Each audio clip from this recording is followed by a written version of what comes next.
চড়ার ভিতরে প্রজেক্টের পাইপ ফেটে গেছিল, নিচে ঠিক হয়ে গেছে। আগের মতন আবার ধান গাড়া শুরু হয়ে গেছে। এই জমিতে কেঁদো করেছে পানি দিয়ে, দেখো কত সুন্দরভাবে কেঁদো করেছে। পাশে আর একটা জমিতে ধান লাগাইতেছে।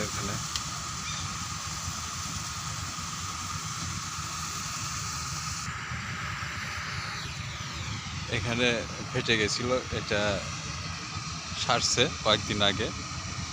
তারপর জমিতে পানি নিতেছে আর পাশে ধান কাটতেছে ওইটাতে।